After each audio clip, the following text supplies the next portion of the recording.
You lay the table with the richest food and wine to celebrate our restoration to your life. The night in which he gave himself up for us, he took bread and he gave thanks to you.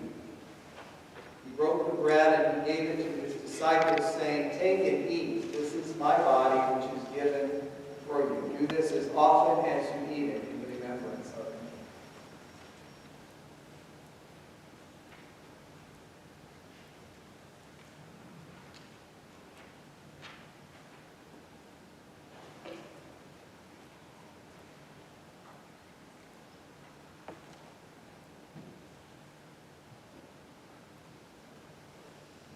When the supper was over, he took the cup and gave thanks to you. He gave it to the disciples and said, "Drink from this, all of you. This is my blood of the new covenant, poured out for you and for many for the forgiveness of sins.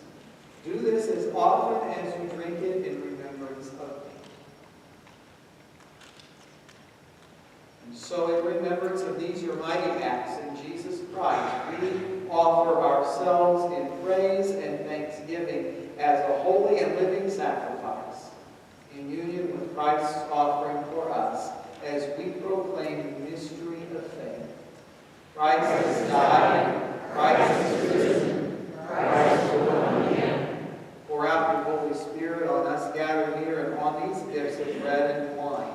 Make them be for us the body and blood of Christ, that we may be for the world the body of Christ, redeemed by his blood.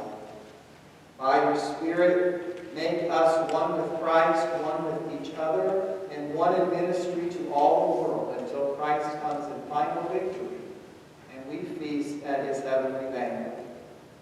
Through your Son, Jesus Christ, with the Holy Spirit, in your holy church, all honor and glory is yours, Almighty God, now and forever.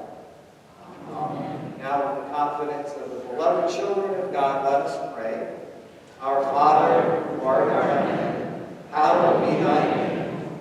Thy kingdom come, thy will be done, on earth as it is in heaven. Give us this day our daily bread, and forgive us our trespasses, as we forgive those who trespass against us. And lead us not into temptation, but deliver us from evil. For thine is the kingdom, and the power, and the glory forever. As you come today, do remember that this is an open table. It matters not who you are, but simply your desire to come and receive God's grace and God's love for you. We do use grape juice rather than wine, and we do have gluten-free elements for those who have need of them. Simply let us know if you need those, and we will serve those. If you need to receive in the pew, gain an usher's attention, and we will come and serve you where you are. These are the gifts of God for the people of God.